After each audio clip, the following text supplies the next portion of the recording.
Guess what time of month it is? What time of month is it? It's that time. Ooh. I know. Yikes. Are you feeling okay today? Yeah, because I'm like hopped up on some drugs right now, aka Advil. Just Perfect. a lot of Advil. I think that's needed for desperate times like these. No, I don't know about you, but like my Advil allocation every month like is only strictly for this time of month.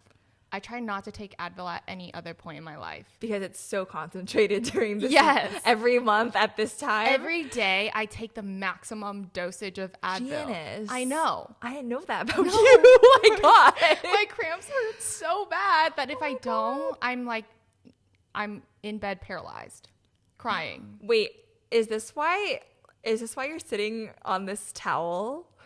Why did you bring that up? It was supposed to be a secret. Well, I think it's good to know because I find this predicament you're in very relatable. Okay, I'll tell you a story. Okay. But first, hi, I'm Janice. I'm Emily.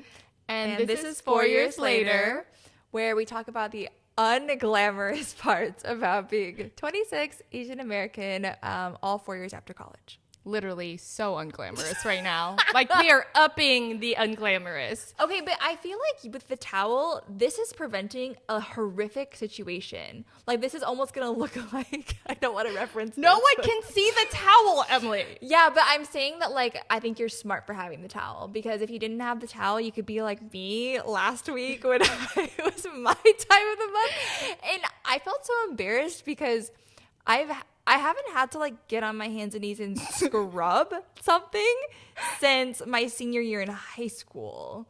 Like being in class and like being on your period, and I don't know what it is about high school periods, but they were just like way heavier and like way worse than they are now. I kind of agree with that, but I also kind of don't. Okay. I think mine have always been bad, but now that it's like more, it always comes on the same day. Okay. That more regular. I know when I need to start taking Advil, and then the cramps don't come as bad because I'm like prepared for them. Okay. But I still have had to be on my hands and knees and scrub.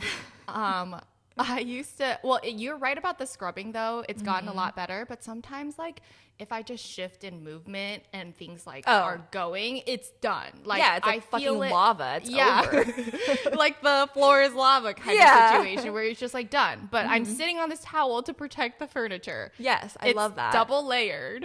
Oh God.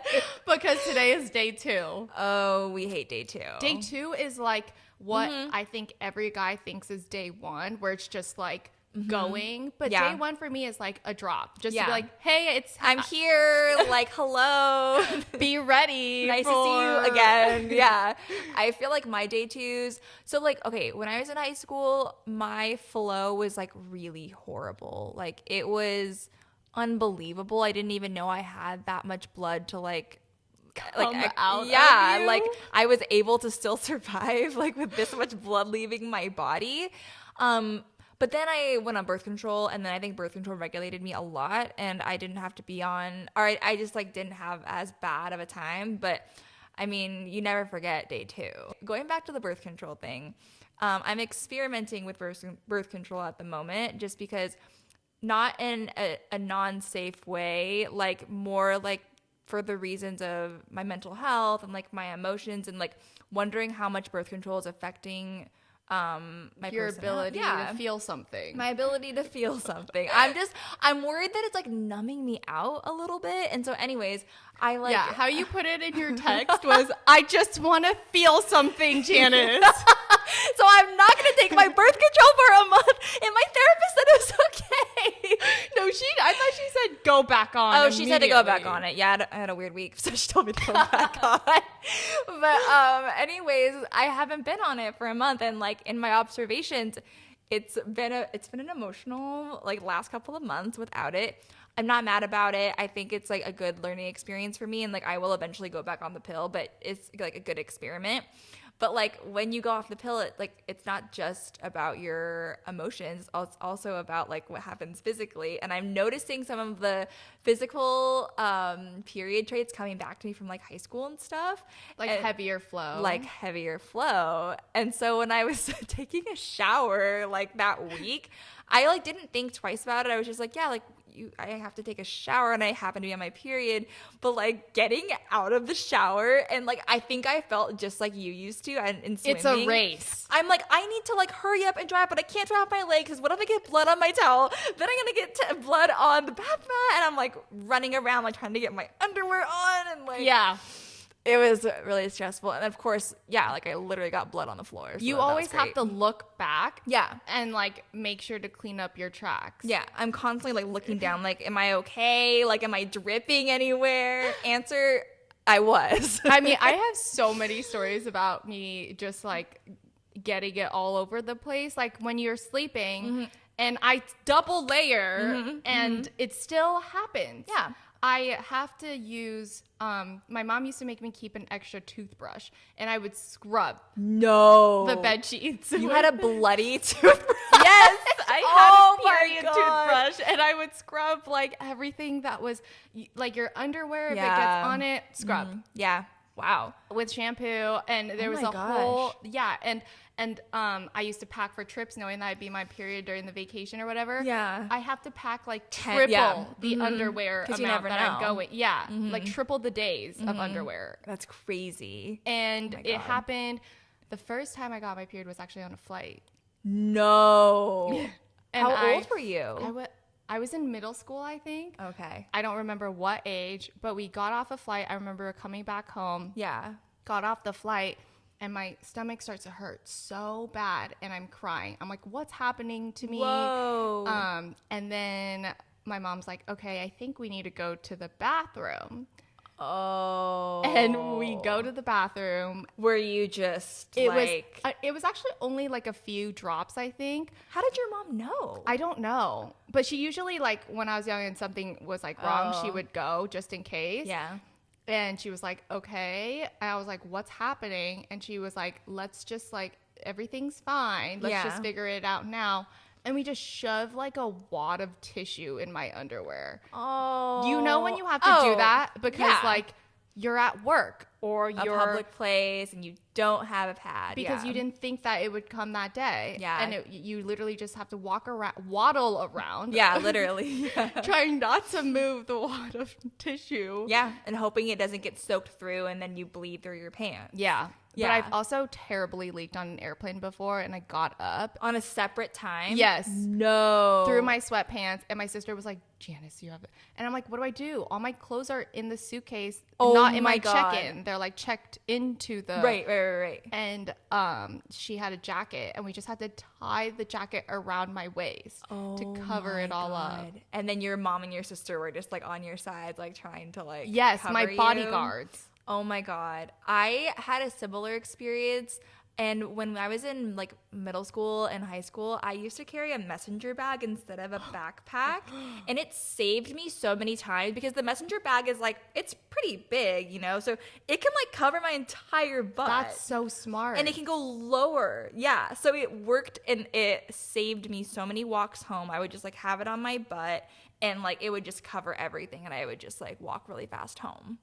Wow. Yeah, but I don't know what I would do if I just had a regular backpack or if I wasn't at school and I didn't have anything to like cover myself with. No, I think the worst feeling in the world is like when you can feel it and you know that it's like not going where it's supposed to. You're like, oh, that's a spot that feels wet and it's not supposed to feel wet right now. Yeah, like I was on my period. We were going to Coachella. No. Which is a whole other thing. Like when you know you have to go somewhere like that in the desert with porta potties and you're dealing with all of that.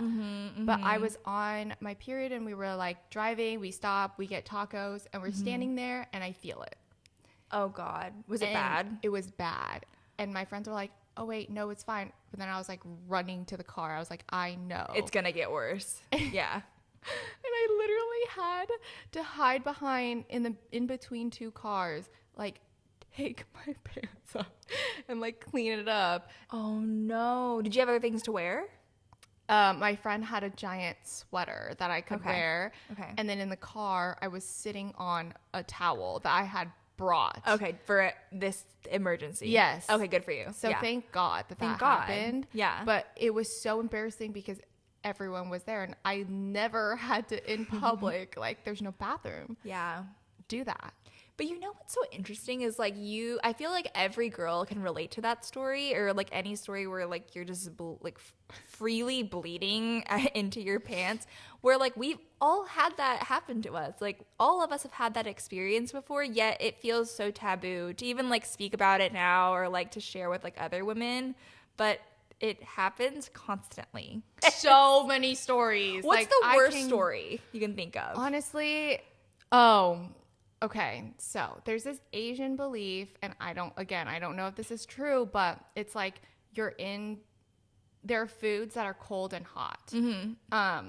And it's not obvious what foods are cold and hot. Like crab, even if it's steamed, is cold. Oh, interesting. Okay. And then there's like temperature food wise, like a popsicle is a cold food. Right. But there's a belief that if you eat cold foods during your period, that it will cause you to have giant cramps. Oh no. And I used to religiously believe this because there was one summer I was in Taiwan living at my grandparents' house, and it was so hot that we would be eating popsicles all the time. And they're amazing flavors that it's like I can't not do it.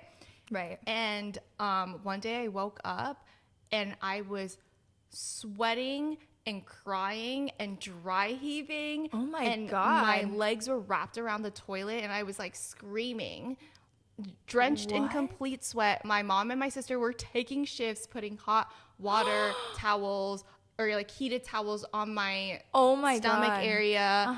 And like I was shrieking and like just head over the toilet or whatever. Yeah. It was the worst pain I've ever been in, and I couldn't stop crying. And my mom later told me, she's like, I saw your grandpa walk halfway up the stairs and then like turned around. Oh my because God. he was terrified of what was going on in the bathroom. Yeah. And she told me, she was like, it's because you ate too many popsicles, like too many cold foods. Oh my gosh. And that was what I believed for so long. Do you still think that was a contributing factor? I think it is, but not as much as like it's just me and how had my a bad episode. Yeah, and- exactly. Yeah. But those are how Wow. bad they get. It wasn't even like the leaking. Oh my God. That's so scary. I don't think I've ever had an experience like as traumatic as that one sounds, but I feel like it was pretty bad to the point where like the birth control kind of ended up being my solution like in high school. So after 8th grade, when I had to take it for that one time, like I stopped taking it after that trip and I was told not to say anything, but I restarted it. Maybe it wasn't high school, maybe it was like college. And like I had acne in high school, like as one does. Like I had PMS, I had cramps, I had backaches, I had everything under the sun. I always took medicine for it. And when I started taking birth control, all of those symptoms went away for me. And I know sometimes birth control can like heighten those things too, but I had the good effects of it. And so for the most part, like I've been pretty good about like symptom wise, but oh my God, that sounds so scary. I know, but it all came back to you last week. It all came back to me last week. Yeah. And I think like we'll have to see how my symptoms keep progressing. But I wanted to point out the part of the story about your grandpa like turning around like mid-stare. And I was just thinking about a friend Barry and I have, and we were talking about Turning Red, the Pixar I've movie. never seen it. I know you think I should see it. You should see it. But basically it's about this girl, and like part of like growing up is like becoming like, and like part of growing up and understanding your emotions is becoming and turning into this like red panda as like your alter ego or whatever. Oh. And so that's kind of how the story goes, and she like understands her emotions and like why this thing is happening to her. And so at the beginning of the story, a lot of particularly white women watching it like said that their kids would not be allowed to watch it because they thought that it was going to be a story about starting your period. Like, oh, she's going through all of these changes as a young girl. Like, and then she turns into a red panda. I did not think of that. Yeah. And so our friend started watching the movie because, like, it's a great movie, and it's not about that. It's not. No, it's not about your about, period. like, growing up in an Asian household where I guess, like, your feelings and just you're not allowed to express a lot of things. Right. And fight your parents or say how you actually feel. Yeah. You have to suppress all of that. So the red panda is sort of like she's embracing that side of her, and like her family is going to embrace it too. Like that's what it's about, right? But like a lot of people thought it was about coming of age period story. And our friend is a doctor, and when he was watching that, he watched like the first, I don't know, like 20 minutes, and when he thought that he didn't know what it was about, he just turned it off. He turned it off and watched something else, and he was like, no, I don't want to like watch this movie. But he's a doctor, but he still didn't want to watch it. I feel like that's kind of a guy thing to shy away from that topic because they don't have to experience it, so they don't know what it's like. But then also they don't want we're to taught know. not to like talk about it or normalize it because it's like what goes on in our body and it's considered gross. I think it goes both ways. You're right. Like guys don't want to talk about periods because they don't understand it and they don't want to, and girls don't talk about it because we were told that it's taboo. And like I think opening up a dialogue about that is kind of the whole purpose that we're trying to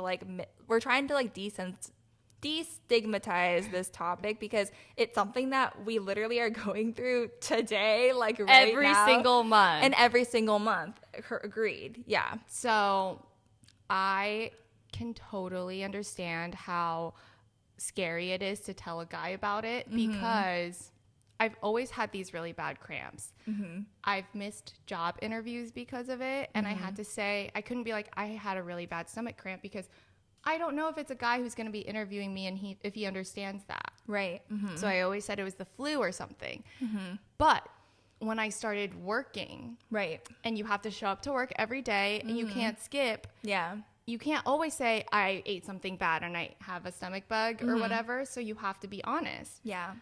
For the first 1.5 years of me starting my job in New York, because I worked in finance or on my team, it was 16 men. Oh my My manager was a guy. Yeah. And he was in his mid 40s, not married, doesn't have a girlfriend, no kids.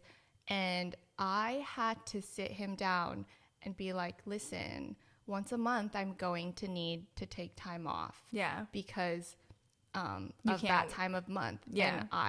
And I had to tell him, like, I have such bad cramps that I literally cannot move. Yeah.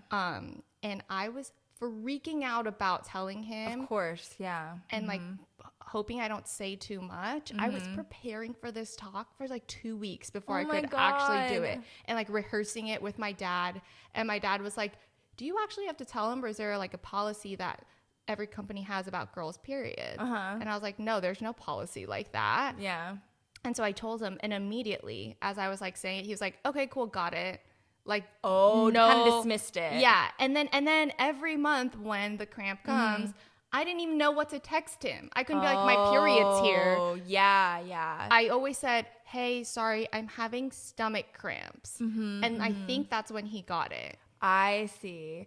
Yeah, I feel like for so many people, that scenario is a reality today still. I want to say, like, for me, I guess it depends on, like, how progressive your workplace is, or like how progressive like your team is too. Yeah. Like my boss right now is a guy, and like my coworker that I'm really close with was telling me like yesterday that she was having like cramps and stuff, and she talked to him about it, and he like gave her the go ahead, like, don't worry about it. But I think there's like a way to like respond to that where you're not dismissive, but you're understanding in a quick and concise way. Like I think that's what he was doing. He's like, I totally get it. And I think also the conversation has started to change a bit with like the overturning of Roe v. Wade. I think depending on like your company's take on it, it can influence like how comfortable you feel sharing information like that. I don't know. I kind of wish like every company had a policy on it. I agree. Where you just like understand that girls might need to take time off because of a female needs to just take time off because of something that is happening naturally that we cannot stop. Yeah. I think this question comes up more and more because we're going back into the office. And like, I'm noticing now that I'm going back, like, how did I used to work when I was on my period? How did I go to the office? I would go and just be sweating if I had a cramp. And then I would need to go sit in the bathroom for a long time. Yeah. Or I would hide somewhere. Oh my God. Like, okay, if you were going to the bathroom, did you have like a little bag that had like your tampons and your pads in it?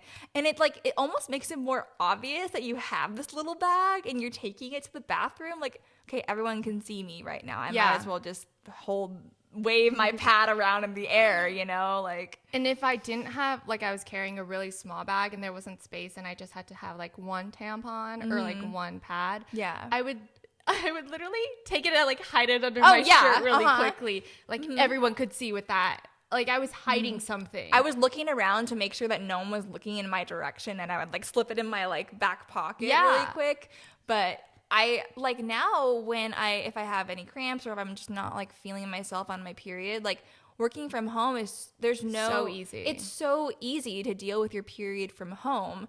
And I'm like, I can't believe that I would have had this more of a fear of like needing to scrub my desk or like my chair and stuff. And now I'm like, I'm still scrubbing, but at least I'm at home. You know? I would always try to make an ally in the office that's a female. And then I would always be like, hey, can you walk behind me and see if I'm leaking? Yes. Oh my God. Every girl has done this. And it's like the biggest way to like build a relationship or a friendship. The girl's like looking. She's like at every single imaginable angle. Like, no, wait, you're good. You're good. Over here. Yeah.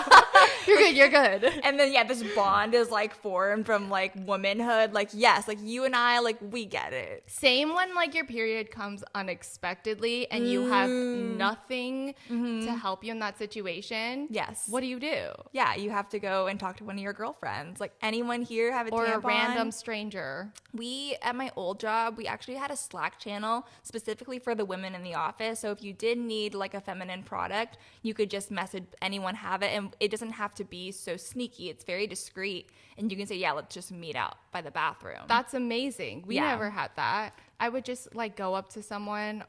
I try to go to my friend. I'd be like, do you have a pad or a tampon? Yeah. And then we do the exchange. It's like a drug deal. I know. Do the exchange. Yeah. I'm like, thank you so much. But when you do it with a stranger, like, oh yeah, I got you. A bond is immediately formed. Immediately. It's a community. It really is. Like, I get you. I wanted to bring up this influencer that you and I have talked about before, Nadia Okamoto.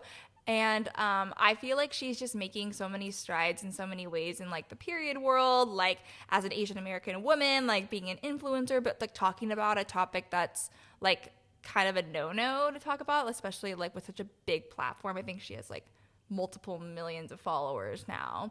But like I just think like in that respect, it's cool that there's more discussion and dialogue like about periods. Yeah, I think it's natural, so why shy away from it? Exactly. Because like maybe it's not as glamorous, but it doesn't make sense.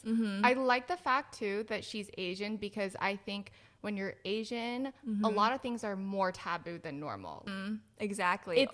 It's a community, and I feel like when you normalize it, it becomes fun to talk about. Agreed. I feel like I've made such quick friendships while in the bathroom at like at shows or like raves or whatever. Like the girls in there are so eager to like pass around a tampon or like bond over being on your period at the same time. And like, yeah, I love the community that it brings.